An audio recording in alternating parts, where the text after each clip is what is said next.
I can't see the audience, but welcome to this third session, and thank you for joining us. And this is a session titled Post-Colonialization in Europe and Africa. My name is Asahiko Hanzawa. I am supposed to chair this session, and I myself, my own specialty is British decolonization and United Nations role and impact on it. But I have been having a great interest in what happened after decolonization in Africa and elsewhere for a long time. And today I'm looking forward to hearing a great discussion and great presentation discussion for 1.5 hours. So I'm also supposed to make a brief introduction and comments, but I tend to prioritize questions and feedbacks from the floor. So those who are on the floor, please use question and answer function to provide your valuable comments and questions. You can post it during the session or afterwards, and those who are on the panelist list, please use chat function to do the same.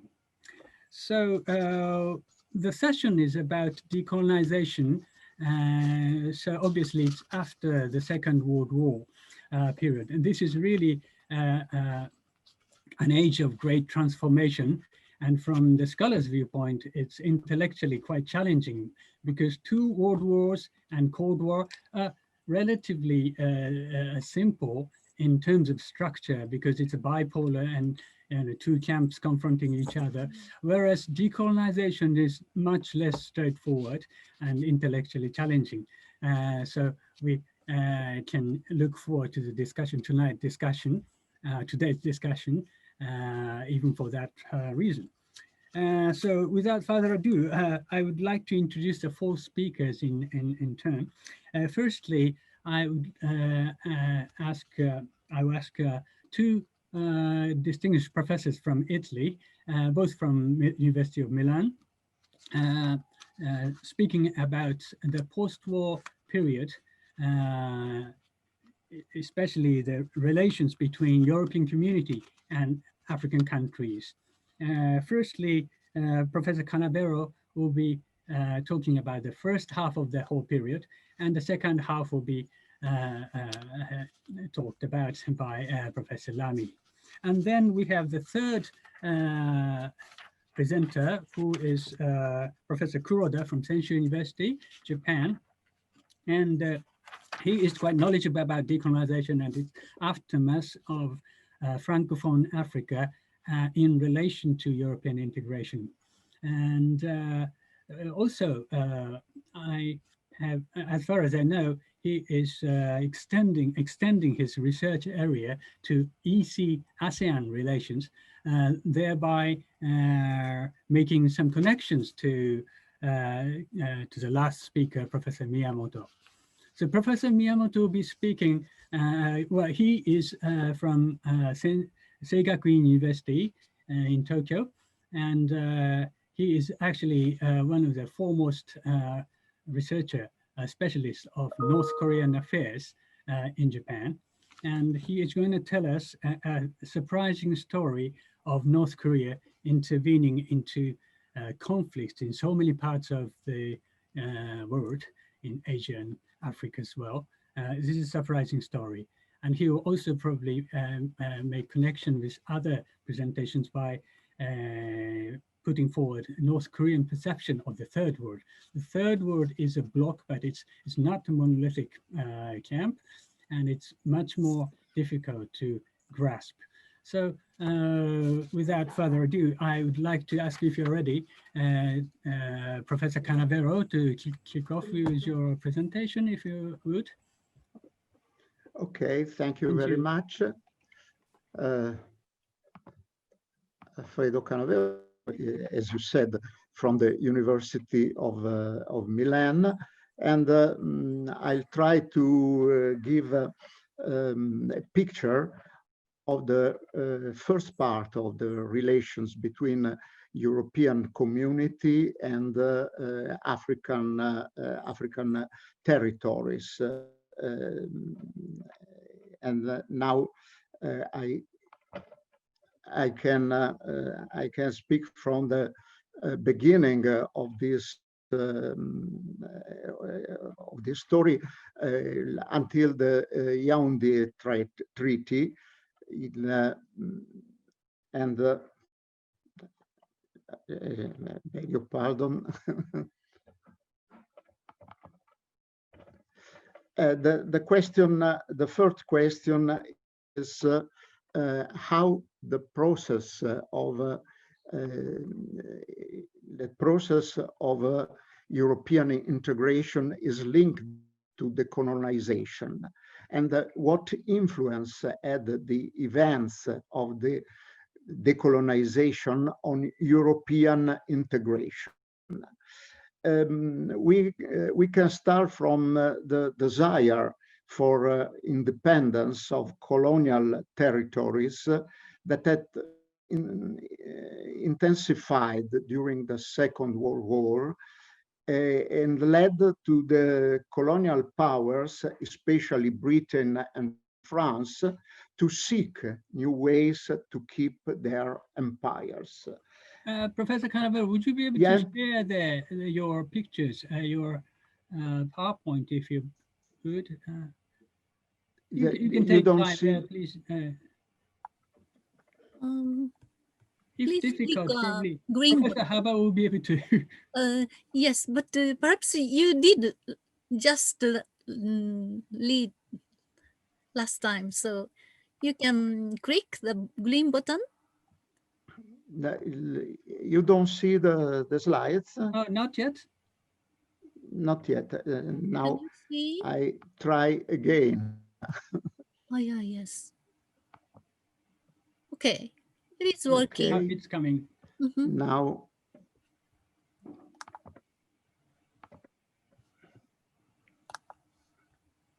Once more.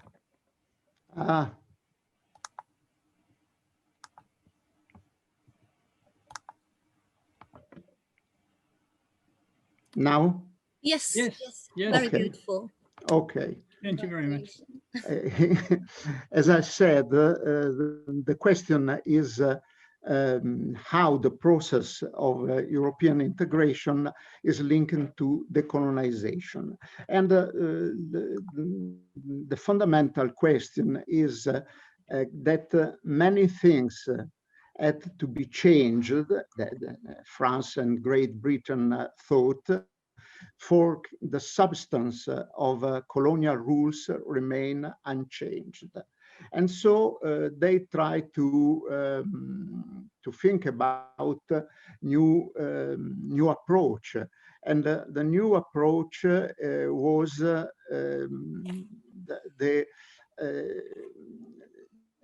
try to make a sort of economic sphere from European countries, especially France and Great Britain and Africa, far from United States and the Soviet Unions. But the change of the international situation during 1948, the coup in Prague, in Czechoslovakia, is the communist rising in Malaysia, the Berlin blockade and other international question, showed the impossibility to follow the way of a third force between United States and the Soviet Unions, and led the idea of an Anglo-French Eurasia end up. United Kingdom put its trust to United States, while France took the lead in the European integration process, beginning with the Schuman Plan in 1950. We have to consider that in 1948, only 5 African states were independent. And France and Great Britain have the major part of colonial territories in Africa, but also Belgium and Portugal controlled great areas. There was also Italy and Spain, but with a minor role. And it's not surprising that the question of European intervention in Africa re-emerged at the Council of Europe, thanks to Germany, a country with no longer had colonies.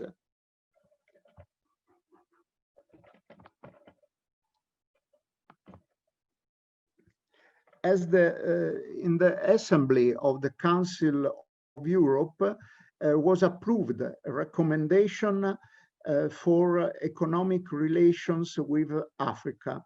It was obviously a plan, the Strasbourg plan, it was named, was very useful for European countries, much more African ones, but this plan was never applied.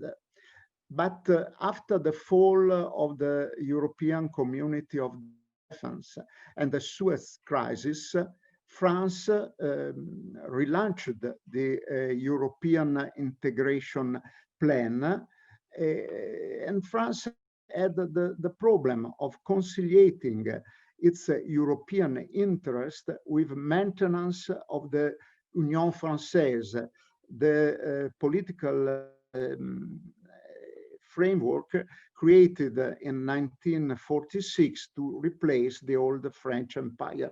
You can see the great extension of colonial empires inside the Union Française.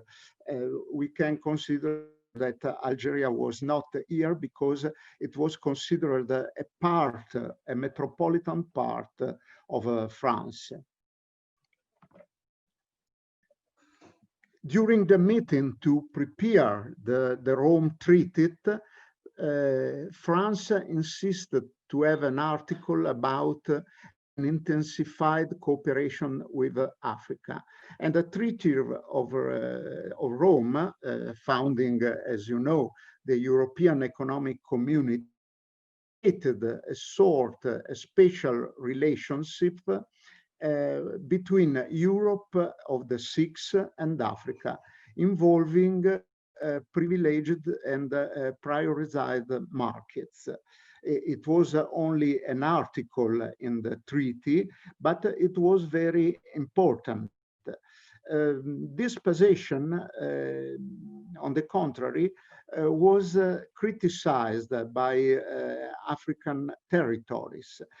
And the first All-African Peoples Conference in Accra in 1958 denounced the European imperialism and aspects, citing not only NATO, or OTAN en français, but also European Community and European Free Trade Association. We can underline that in 1960 and 1961, more or less all the African territories were no more colonies. The European Parliamentary Assembly took the initiative and organized a meeting between deputies from 16 African countries and the European deputies of the Europe of Six in Strasbourg to think about the future Euro-African relations.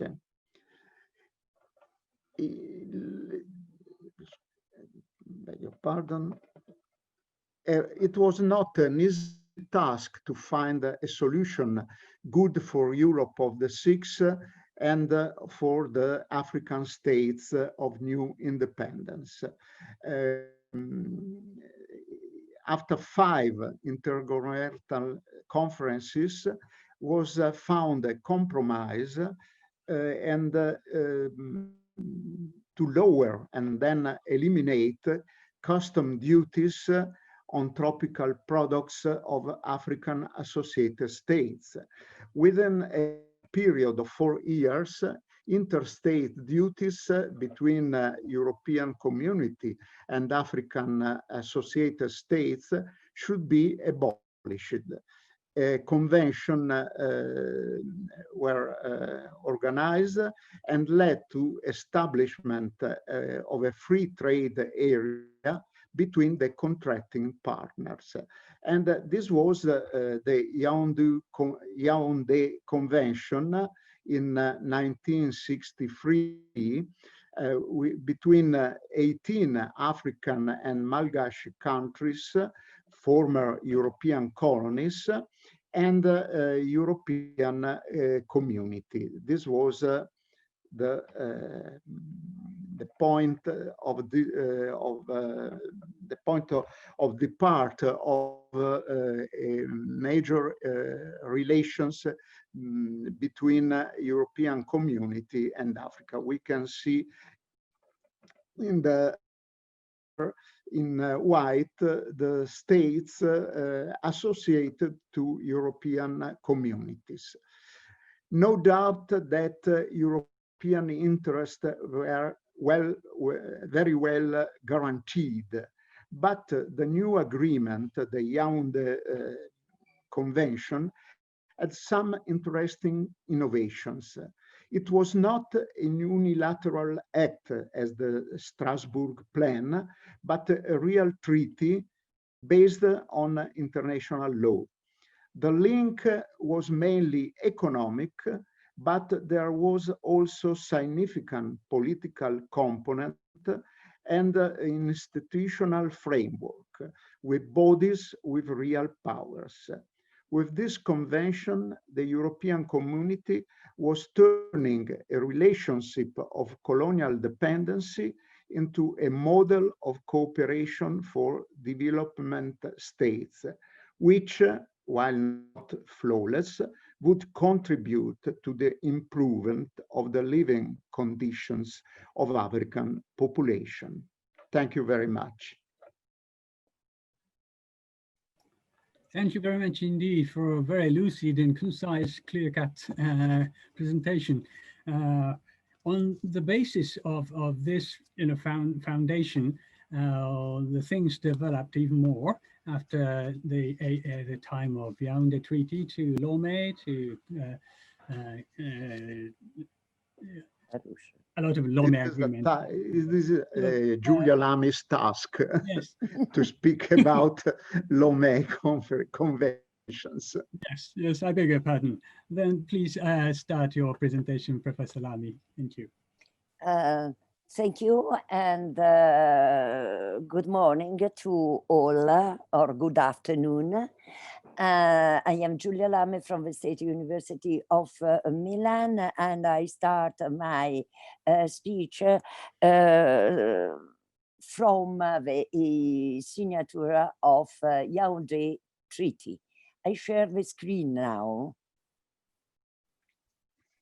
Share. I hope that everybody see. Yes. Yes, we do. Thank you. It's very clear. Okay.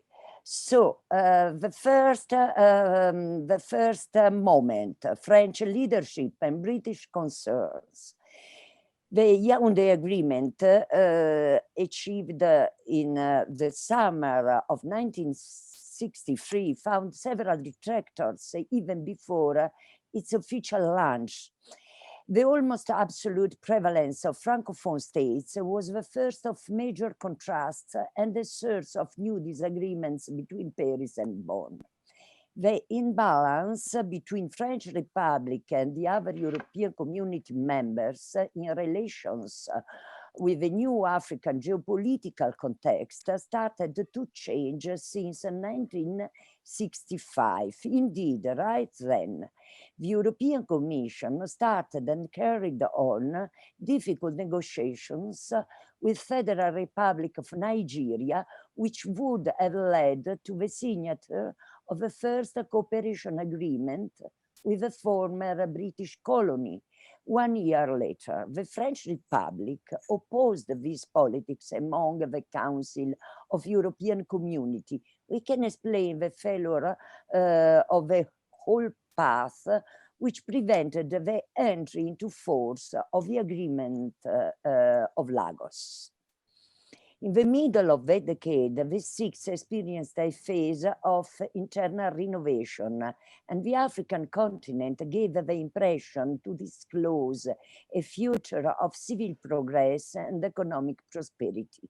Among the main signs of this ideal and political ferment were the initiatives aimed at creating common regional markets. Countries of the former British East Africa followed the pattern of the African and Malagasy States Union, AMU, and already in the early 60s created the East African Community. The Commission from July 1967 intended to collect the huge inheritance left by his predecessors. Brussels also established relationships of a commercial nature in the African Great Lakes area, resulted in the signing of the famous Arusha Agreement in 1968. French resistance prevented the implementation of this agreement for quite a lot of time. The greatest criticism about the Yaoundé Convention was inherent to its setting, which was defined by many as neo-colonial. Indeed, we can consider this a kind of ideological reading. During the first session of United Nations Conference on Trade and Development, UNCTAD works, and the GATS Kennedy round, it arose a huge debate about the nature of trade regime to be established between developing countries and advanced economies. Yaoundé second. The second decade of European integration path was certainly closing on a not easily made for community institution in a context marked by the first negative signals in the economy. European policy could not really be attentive to the needs of its partners in the third world. Nevertheless, the choice of simultaneous implementation of the second Yaoundé Convention and Arusha Agreement was a sign of a well-defined political will from the part of the Commission and that of European Community Council members. Now, associated countries had more authority for decision and proposal of development aid programs to be submitted to the European Investment Bank. UNCTAD was finally able to reach the approval in the United Nations General Assembly of the introduction of the important generalized preference system. European Community undertook to be the first institution of developed countries to apply these new arrangements from 1st of July 1971. This was the only field of action left to European Community by Cold War geopolitics, the commercial one.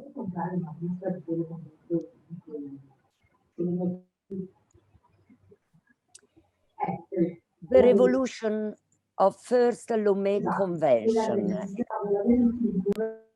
in the second half of the 70s. Significant changes were to arrive from the African continent, where AMU partners gathered at Kinshasa on March 31st, 1973. Here were forced to approve definitively the new rules of the so-called generalized preferences, the regime of tariff concession, according with recent decision taken by United Nations. The difficulties in procurement of raw materials between the end of 1973 and the beginning of 1974 gave greater force to ACP demands to gain more favorable conditions in European states. It was France, guided by Giscard d'Estaing, and I would like to remember that today Giscard d'Estaing, disappeared, who found the points of mediation with the other protagonists of the European scene. The conclusion came in another African capital, Lomé, Togo, on February 28, 1975, in just 12 years between signature of two major conventions here concerned, the international order underwent an important reorganization. Lomé Convention made a change in this field we can define as revolutionary, consisting in a sudden doubling of the area affected by the agreements from 21 to 46 involved states, geographically covering for the first time 3 continents. It was firstly applied the principle of equality. European diplomats planned the launch of a new tool, the STABEX, in order to protect with its own resources producers from any countries in exports. Externally, the Lomé Convention was the climax of a neutralist and third force politic pursued by European community for several years. And I come to the conclusion. How much minutes do I have? I think as far as you need to finish up the necessary parts. So please go on. Yes. The Jenkins Commission at the end of 70s found herself managing the agreement just signed. The renewal of Lomé Convention regularly arrived. However, the new community cabinet of Gaston Thorn was forced to become aware of how the agreement had lost a relevant part of its initial strength for several reasons. The Iranian Revolution, the second oil crisis. This brought a huge damage to third world exporters. In this issue, the formal establishment of European Council was to underpin the entire community building. The initiatives were left to decision and vetoes of leaders' nations among European Council. Besides, there was a heavy mortgage posed by British Premier Margaret Thatcher as part of an overall reassessment of the entire AC building. And the fatal blow to the Lomé spirit was given by the General Conference on Development held in Cancun in late 1981, where the United States made prevail a regionalist approach to these themes, contrasting the globalist logic pursued by European community and the United Nations. Nevertheless, the path of cooperative policies outside Europe did go ahead despite all these features. And now I would like to come really to my conclusion. That is to say, if I have to summarize, I have to say that assistance to developing countries was one of the very few policies of international projection that the European community has managed to carry out with some significant success for 40 years. Perhaps the only one that was really allowed outside the logic bipolar. Originally of an exclusively commercial nature and with a certain neo-colonial heritage, from the early 70s, it changed its skin, giving more and more favorable conditions to the product of the third world countries, enormously expanding the audience of the states involved with the various Lomé Convention, and also focusing, and this is very important in my opinion, on the immaterial progress in the democratic sense of the political institution of the various partner countries. After the late 90s, the discourse changed again. As you know, the European Union has increasingly dedicated to something also, enlargement to the East, monetary issues, leaving other actors, UN agency, and non-governmental organization, a greater role with consequences that are not always positive. The weight of national governments has always made itself felt, probably with an independent commission charged with real executive powers, things would have gone differently. But here, we are in the counterfactual history, that is the community structure, and that remains, after all, still today. And thank you for your attention. Thank you very much indeed for your great account. So without losing time, shall we go into to Professor Kuroda? Would you be able to start right away? Oh, if you can cancel there. Yes, yeah, I'm ready. Professor Lami, would you be able to Stop share. Stop share. Sorry? Oh, yeah. Stop share. Stop share. So Professor Kuroda, Okay. you can now share yours. Yes, I'll begin.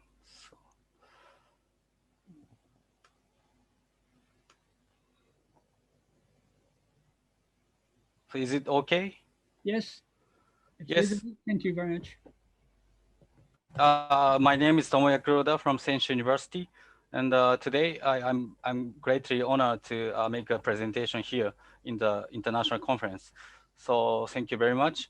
My today's title is France Decolonization and the Global South, France Struggle for a New World Order.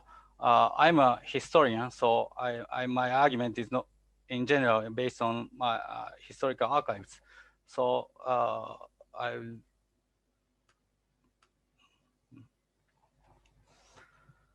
And so I like to just say a small tribute to Valéry Giscard d'Estaing because my presentation is related to him.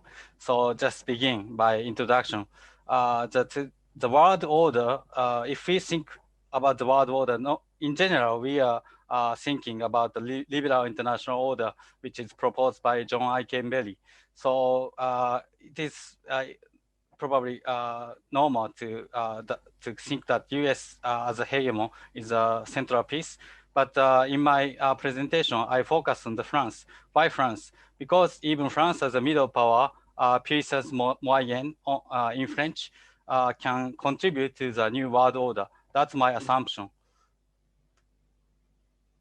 So I continue my introductory part, and my speech is composed of some questions. So first question is, what kind of relationship can we discern between French decolonization and the global South? And did French decolonization have an impact on the assumption of the global South? Global South is the new name for third world, I think. But just my answer for this question is quite controversial because first, type of answer is Global South was at least in the 1960s and 70s headed by prominent leaders such as Argentine economist Raul Prebisch or the Algerian politician Ouali Boumediene.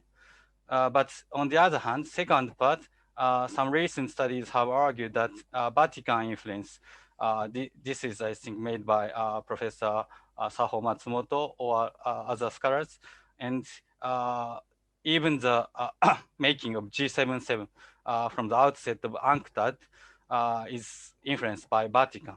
However, my perspective is France conceptually contributed the emergence of the third world as the because the phrase third world is in French tiers monde. This is was coined in 1955 by the French economist Alfred Sobi. So I will finish my introductory part. So my aim is to analyze how and why France took the initiative in reaction to the global south from the 1960s to the early the 1980s, and focusing on some cases such as UNCTAD and the Generalized System of Preferences, acronym is GSP, as Professor Giulia Lami has mentioned, and the Conference on International Economic Cooperation, which is CIEC, whose initiative was taken by Bldg d'Estaing. So let me go on to the first part of my body. This is UNCTAD and the institutionalization of the third world. So as I said before, third world coined by Alfred Sobi. And then the Indian leader, Nehru, took the idea, de facto. That's what Prashad said. And who made UNCTAD? Mostly, I argue that third world leaders made it. Nkrumah and Egyptian Nasser and Senegalian President Leopold Sédar Senghor and Argentine Raul Prebisch. But so in Western countries are rather reactive to the actions by third world leaders. And let me just summarize the position of some member states. And first of all, Netherlands in favor, but France and the US were rather reluctant. Why France were reluctant? France, because France initially took regional approach based on its relations with Mediterranean and African countries. But France shifted its approach to more global one. So UNCTAD was made. And I argue just briefly, it's because of the mixture of regional and global approach of French diplomacy. And second case is GSP, Generalized System of Preferences. As I will omit the explanation because Giulia has already explained, I think. EEC's GSP was dedicated to 91 countries. That was non-reciprocal. That means that EEC granted some commercial benefits to third world countries, not vice versa. And French position was rather reactive.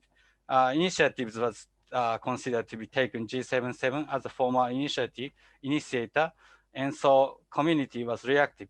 And in the community, inside the community, the positions were, I can say that, divided. The Netherlands and Germany were considered to be globalists, which I can say that their approach is more global to regional. But on the other hand, France was regionalist. So France finally changed its position because the renewal of Yaoundé Convention was assured before the introduction of GSP. So French interests were assured. And then collaboration with Western countries, with Japan and the UK, GSP was introduced because Japan and UK almost simultaneously introduced the GSP to European Economic Community. So I would say again that here we can see the mixture of altruism and national self-interest of France. And then finally, final case is the CIEC. CIEC is a conference on international economic cooperation convened in Paris from 1975 to 1977. And I argue that that is a symbol of French and European globalist policy. French former president Valéry Giscard d'Estaing proposed as a reaction to first oil shock and new international economic order. And motives of Giscard was energy security and humanitarianism.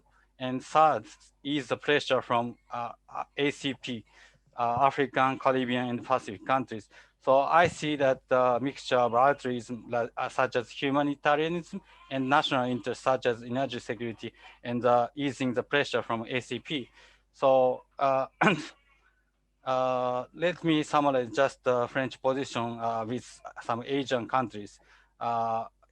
If I say that in the one word, French remained regionalist in the latter half of 1970s because ASEAN, the relationship with ASEAN, India, China was promoted by Germany or Britain or other countries, not France. So finally, let me conclude my points. France's contribution to the world order was firstly, that is a term, third world, coined by Alfredo. However, French government didn't pursue the globalist policy. France was rather reactive and based on regional approach, except Giscard's administration's globalist policy towards CIEC. Even Giscard's approach was based on altruism and national self-interest. In summary, France's struggle for a new world order was hampered by its colonial, its historical burden, regionalist approach. So after I think its time is up, so I don't say that after my episode. Thank you very much for your attention. Thank you very much indeed for trying to be short. We will have time afterwards, so in discussion time, maybe you can tell us about it. And I also forgot to tell the audience that there's a piece of news that Giscard d'Estaing, the former president, has passed away because of coronavirus at the age of 94 or something. Yeah, so it's a sad news we hear. But let's go on to the next speaker. Professor Miyamoto, are you ready? If you can, you just okay. Just go ahead.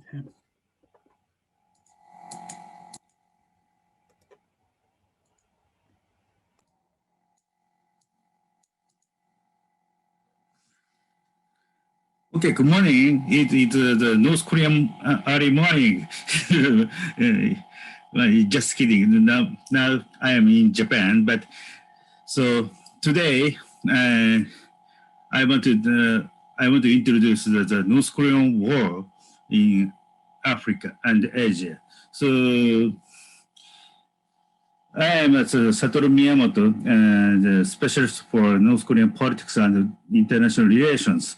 And so now I am researching the North Korean activity in Asia and Africa. Everybody knows North Korea have many diplomatic relations with the Africa and Asian countries. So North Korea dispatched their troops to many countries. So of course North Korea has participated in many wars in Asia and Africa. For example, the Chinese Civil War, Vietnam War, October War, and Ukraine, and Iran-Iraq War, and the Angolan Civil War, and so forth. So, of course, now North Korea dispatched their troops to Syria Civil War, and so many military engineers of North Korea living in the Middle East and developing missile and so forth. So my question is, why has North Korea participated in many wars in Asia and Africa? So everybody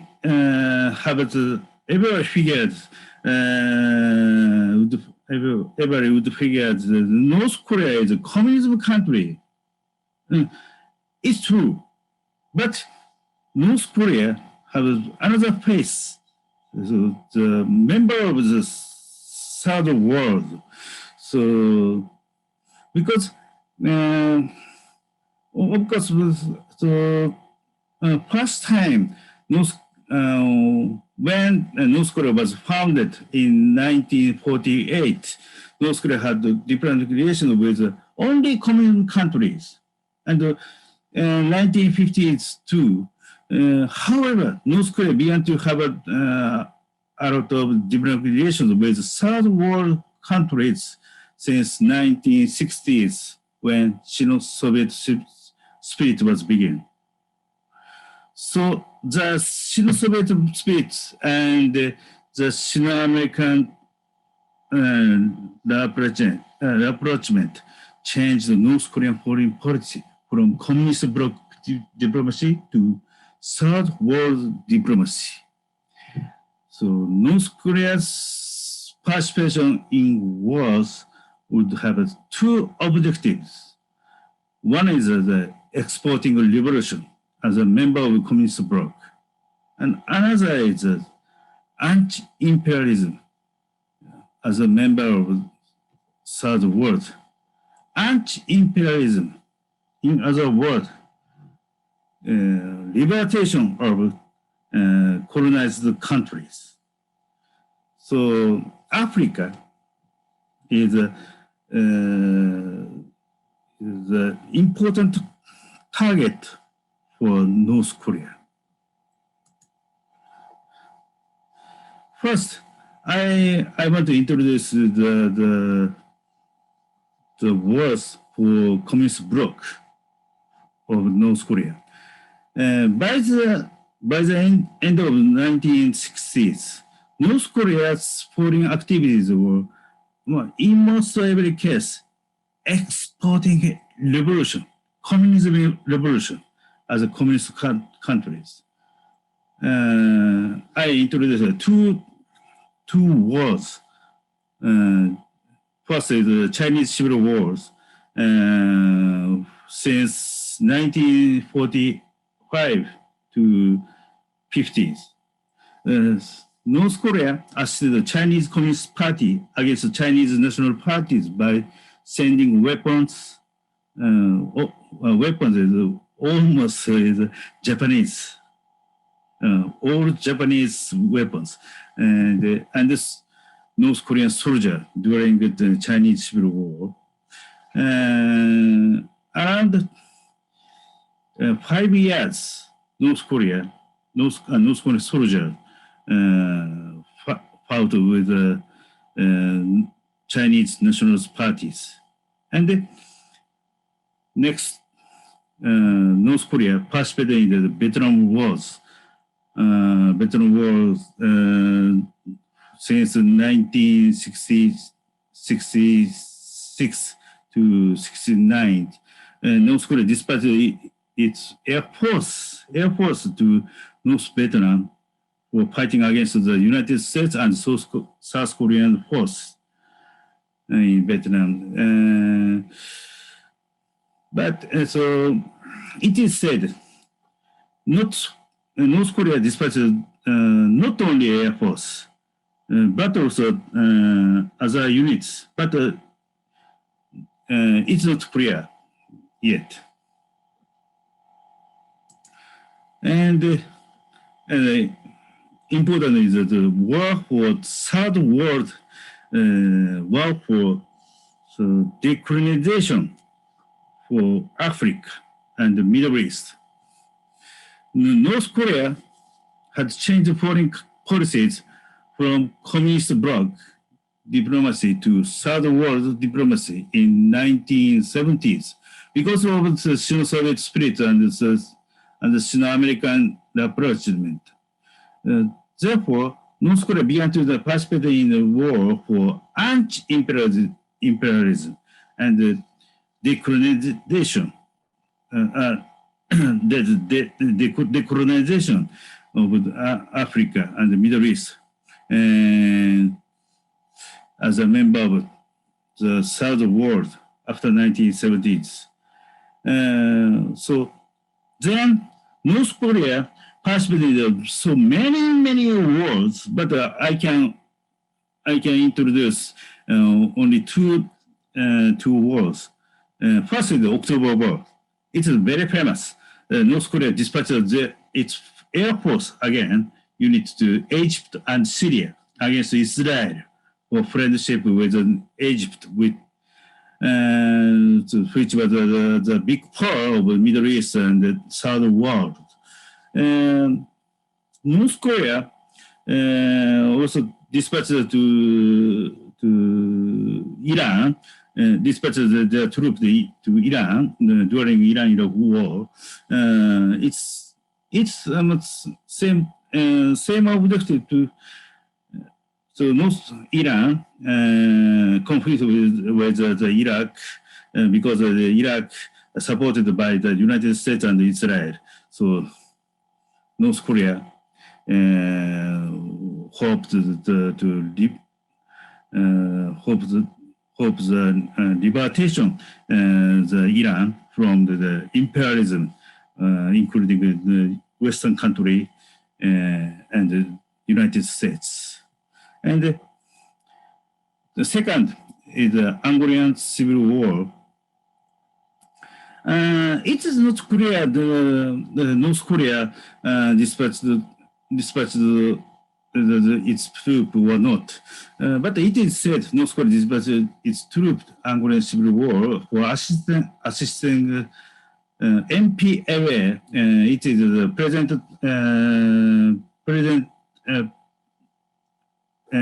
administration of Angola. So North Korea announced that only it assisted the liberation of Angola. Therefore, the participation in Angolan Civil War was a North Korean activism for anti-imperialism and liberation of Angola. So I can say this. I can say that North Korea participated in the war for liberation of Africa. So finally, I want to tell you the perspective. So North Korea has participated in a lot of war in Asia and Africa. It has two objectives. One was exporting revolution as a member of the communist bloc before 1970s. Another was anti-imperialism and liberation as a member of the Third World after 1970s. However, two objectives sometimes coexisted.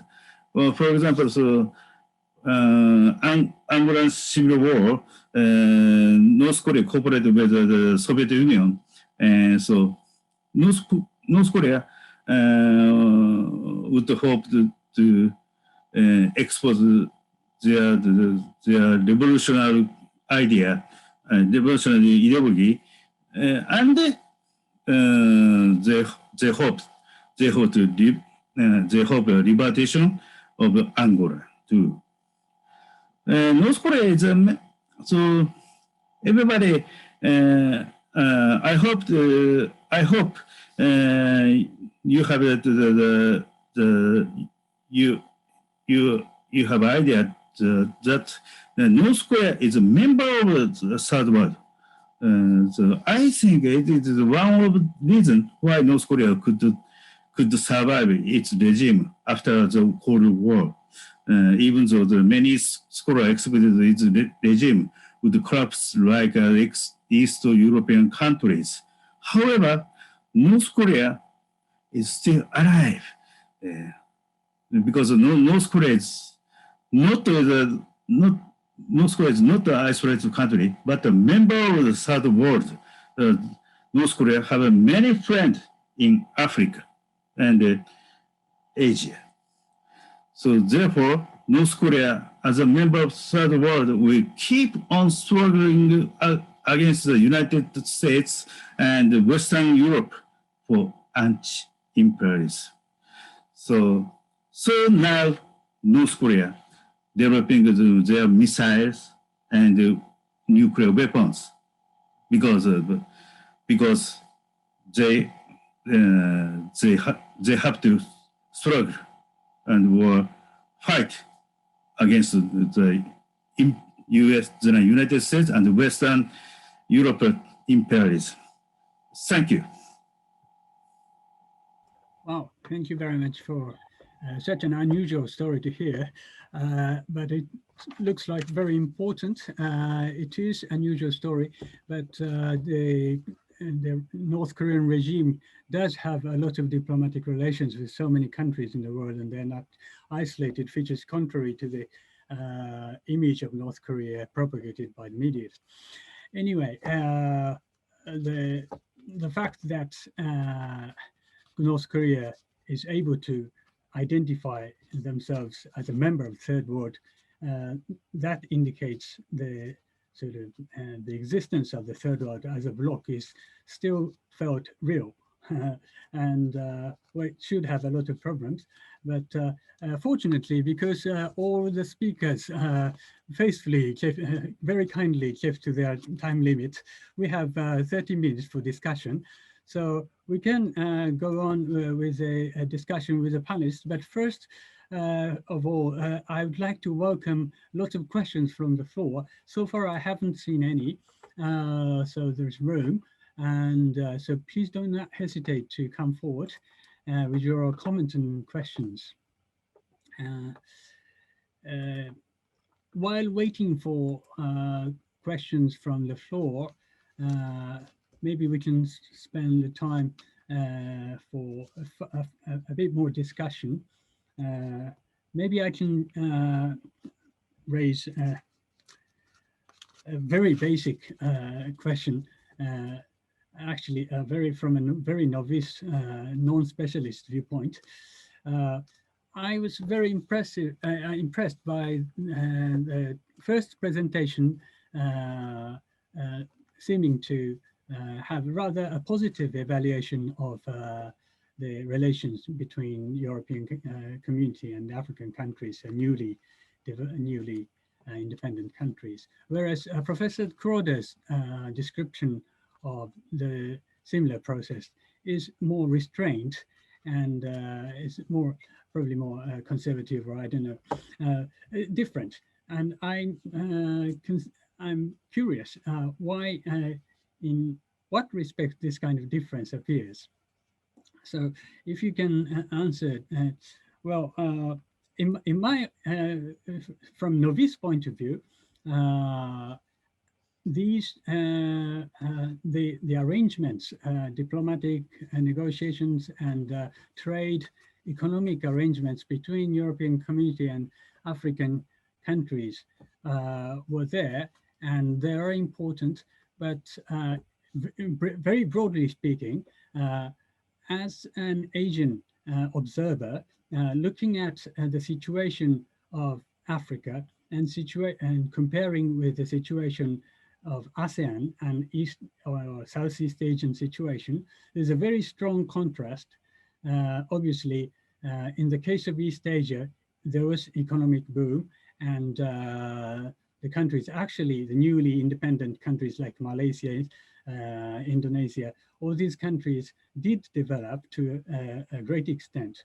Whereas after all this trial of diplomatic relations and economic ties in the 1960s and 70s, after 1980s, the situation of Africa deteriorated.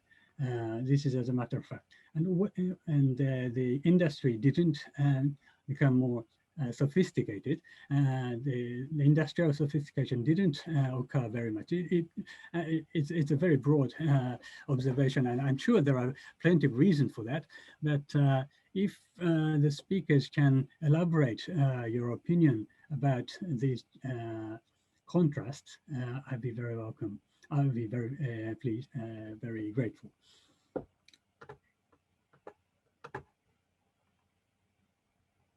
Can any speaker come forward with the observation? Professor Canavero, if you're speaking, yeah. Okay. As I said, I don't think to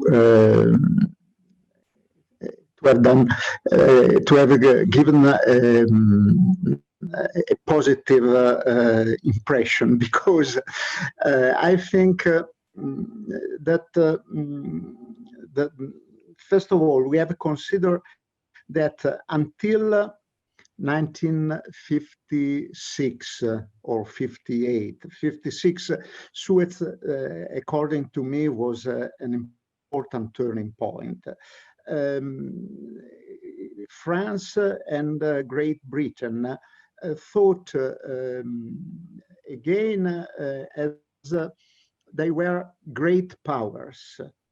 After Suez, France and Great Britain, more France than Great Britain, understood that they were no more great powers. The world order was now different. There was United States, there was Soviet Union, and you have only to choose between United States or Soviet Union. So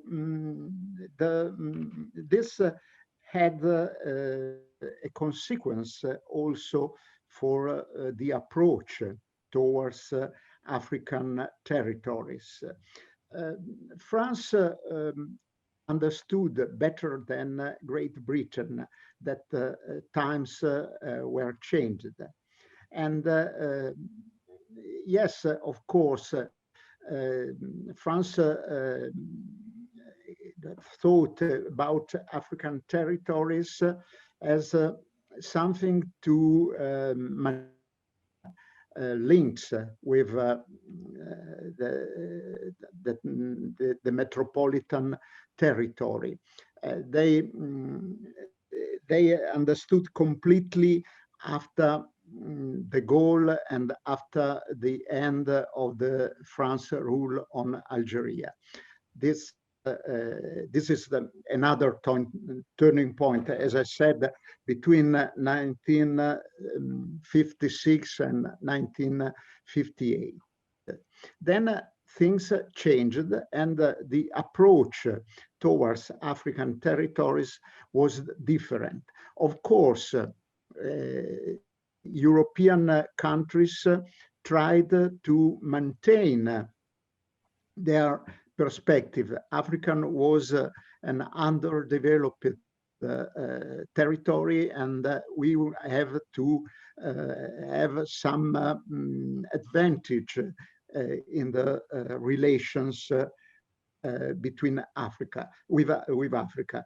But there was also a different approach of public opinion in European countries about the colonialism and the necessity to have a different relation with African people. African people, no more only African states, but African people. And that's something that goes beyond our conference, but it would be interesting to understand the different approach of public opinion, the voluntarian Europeans that go to Africa and so on, and the relations between the First World and what was called the Third World. Mm. Thank you very much. What about Professor Lami? Do you have any say? If I can answer to your a very interesting suggestion, I have to say that I share the opinion of my colleague. Of course, there was an imbalance in the relation between Europe and the so-called Third World. There was an imbalance, and Europe was often penalized in its policies because of the antagonism of the members of the restricted or enlarged commission. That's true. But the positive evaluation it's depending on the fact that nevertheless was created a net of collaboration that is still operating. I remember, for instance, that another great innovative item was given by the establishment in Brussels in 1986 of the European Economic Community and the ACP Foundation. ACP reached 63 members, and this cultural foundation had the task of facilitating institutional dialogue between North and South of the world in the name of that social and cultural cooperation of which it had warned the lack in the previous years. So Brussels is still acting quite actively, even in the post-bipolar era. Is the first commercial partner of the Third World because it managed 13% of the total amount of aid to developing states. Of course, it's not only an economic discourse, it's always also, as I said, an idea of immaterial progress. But this is a problem concerning not only the Third World, but all the global system, because a better dialogue between North and South is absolutely necessary. And now, without the Cold War, we are free of rethinking a new path of collaboration. But we can't say that there was only a negative neo-colonial attitude, in my personal opinion. Yeah, thank you very much indeed. What about Professor Kuroda? Okay, thank you very much for a very stimulating question.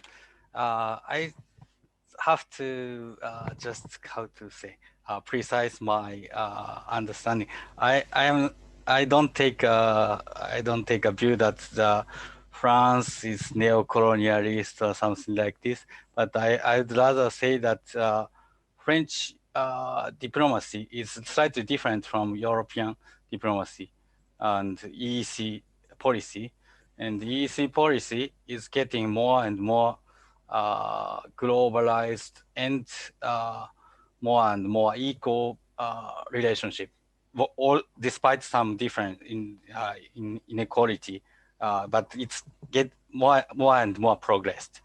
But I just say that sometimes France is considered to be a leader of third world because it coined the word, but I don't know. It might be probably a general understanding.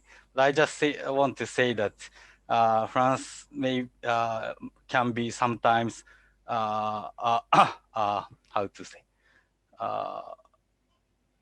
a hamper or some hindrance for this development sometimes, but that would probably make possible the adjustment inside the how to say harmonization of the policies of member states inside the community. So it's difficult to say my position, but I just want to say this kind of thing. If it's clear, I think it's... Yes, thank you very much. If I can add something, I agree with you because I had not the time to point out all the moments in which France tried to build up a personal politic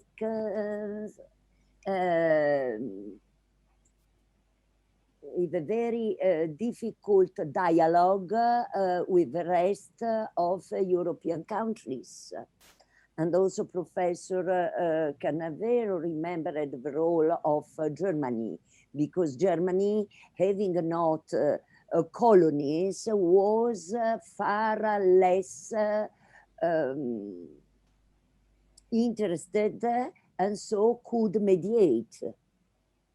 And the problem posed by French attitude and British attitude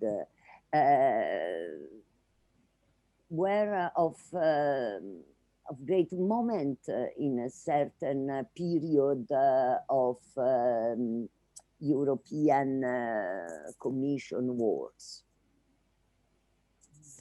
So, one and the other. Thank you very much indeed for very insightful comments. I have been personally interested in the relations among the European community countries like Germany. Although it doesn't have a colony, it has a lot of business interest in Africa. So, but we have one question from the floor by Professor Hanzawa. If I may, I just read it out. So, can you read, panelists? Can you read Professor Hanzawa's question? It goes something. It goes. We need to discuss the governance of cyberspace in the future. It's related to current affairs regarding current dominance of GAFA and MS and Chinese challenge, including 5G and quantum computing and so on. If anybody can talk about this, it's most welcome. How do you react to this? Okay, can I? Yeah. So, you know, the North Korea have the original mobile phone company. It came from the Egypt Orascom. So now North Korea cyberspace and mobile phone market was built by the Orascom. So North Korea want to cooperate with the African countries, but in the cyberspace and the mobile phone market. But maybe many people have an image that the North Korea have a good friendship with the China. So maybe the North Korea will use the 5G or the new cyberspace technology from China, but it's wrong. North Korea denies the Chinese technologies because North Korea is afraid. North Korea is afraid that the Chinese economists dominate the North Korean economics. So North Korea will continue to deny Chinese 5G and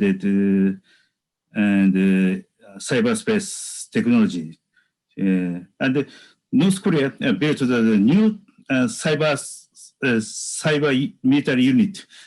And so, you know, the North Korean cyber unit is very excellent, have a very excellent technology.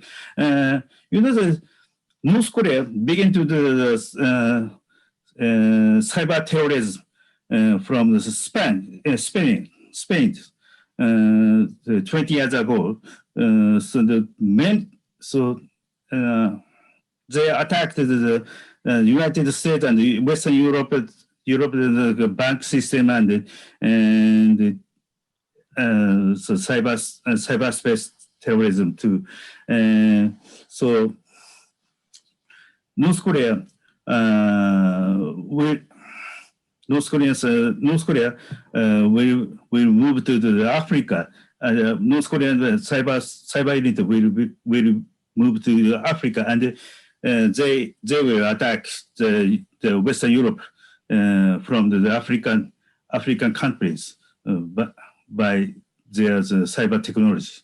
Mm-hmm. Thank you. Yeah, thank you. Well, we are coming to a very interesting point. Professor, you want to intervene? And then, yeah, please come forward. Okay, thank you very much. Most of all, discussion is very stimulating for me, and especially coming back to the French neo-imperialism during after the Second World War, or until the before the end of the Cold War. But now I'm considering about the nowadays contemporary French society. It is such a considering against Africa, or discrimination of Islam is remaining until now. So I'd like to ask about that, because just in this year, Charlie Hebdo incident was happened, and there was a terror against the teacher of the school, and he showed the Charlie Hebdo caricature, and he was killed. But at that time, Macron, not only Macron, but also French citizen, also very much against the Islamic terrorists, and they consider we have freedom of expression, or freedom of blasphemy. So against to discriminate the Islam religion. So it is very curious for us. Perhaps the Japanese people is very much respect to other religion as well. But until then, I consider with beside of the Professor Kuroda, perhaps French liberalism or French democracy is a model of Asian country or all over the world. But seeing from such a discrimination or antagonism against the Islam or Arabic society, it was so much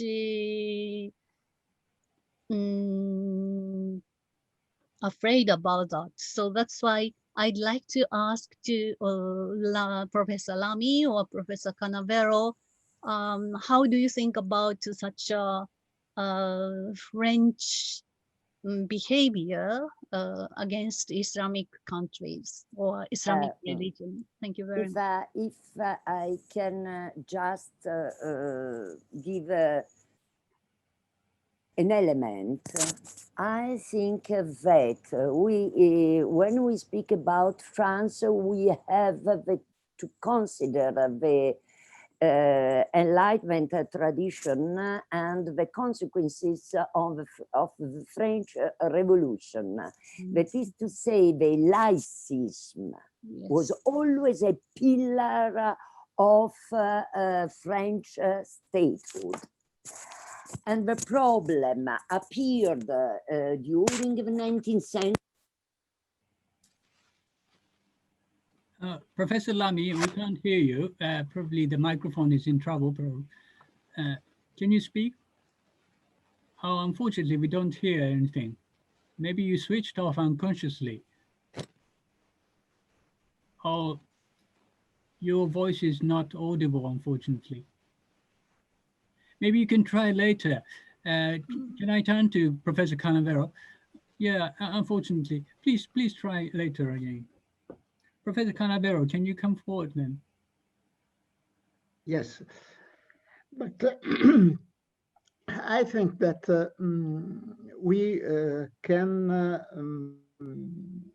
distinguish between European countries in order to understand the relations with Arabic and Islamic states, because we have some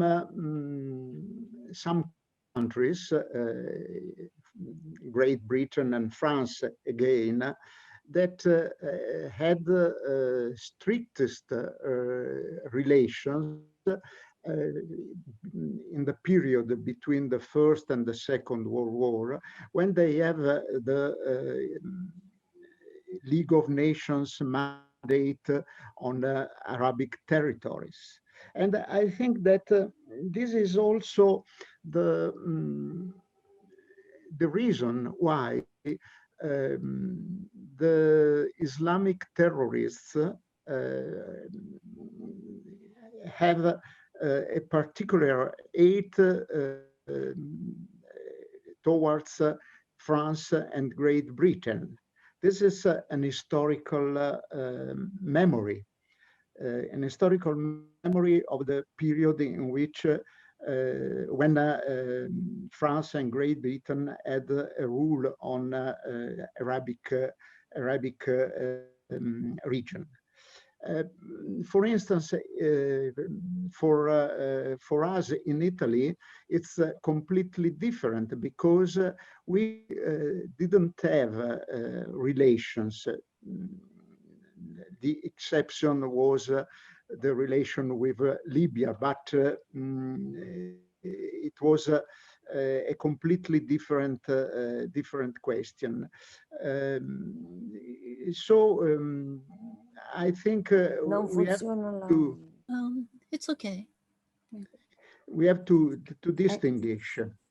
And now, do you listen me? Yes. We do. No, just to Kumiko Haba, I wanted to remember that in the case of France, we have the laïcism that is a pillar of the French statehood in a really in a post-revolutionary classic meaning. And France had always problems with organized faith. During the 19th century, during the 20th century, also with the question, for instance, for Catholic school or state school. So the model is a confessionalism. In this, so we have to understand that when Macron says that in France, everybody has the right to profess the religion, but also to live outside a religion, he's saying something that is historically true for France. And it's not an anti-Islamic. It's just the revindication of the laïcism of a state that pretended to be above religions, confessions, and so on. Probably is inadequate in this moment to to understand the complexity of our social life, because religion is private, but is also public. And we have to think about this, but I don't think that is anti-Islamic. It would have been also against another kind of attack against the freedom of teaching, the freedom of professing even an atheistic point of view. That is my opinion. Thank you. We only have a few minutes left, so anybody wants to speak or ask question, please come forward. I can see a lot of blackened professors seeming to. I would like to. Yes, please. To put a question to Professor Miyamoto, because I wanted to understand if the changement at the top of the North Korea from Kim Il-sung to Kim Jong-il and Kim Jong-un has marked a change of the North Korean policy. Thank you. Yeah. So North Korea began to have a good friendship with African countries since 1970s. Then, of course, Kim Jong was not born. so everybody thinks that North Korean regime is like an African dictatorship regime. It's the individual dictatorship. But I think it's not true. North Korea is a Soviet Union style country, party dictatorship country. So if leadership was changed, but party, the Workers' Party of Korea, the policy will not change. So North Korea will continue to access to the Africa and the Middle East, and if even though the leadership changed, so and North Korea sends many weapons to Africa and the Middle East. So, for example, Ugandan army was built by the North Korean armies. So, Ugandan armies use North Korean weapons, so they cannot cut the relationship with the North Korea. So if for example, so Uganda, the North Korea have a relationship with Uganda during Obote president, so before the Museveni. So the Museveni and Obote, Museveni conflicted with Obote. So then Museveni became the president of the Uganda. North Korea tried to withdraw from the Uganda, but Museveni demanded the North Korea don't withdraw from Uganda, because if North Korea withdraw from Uganda, Ugandan army cannot use any weapons. So I think North Korea have to continue to have a good friendship with African country, even though the leadership will change. Thank you very much. Yeah. Oh, it looks as if a lot of people are waiting for a toast.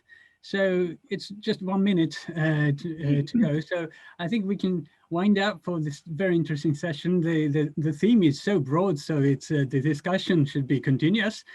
We can't stop, so we can go on discussion in this way. But thank you for now for great contributions. Thank you very much. Thank you So, very much. Thank you very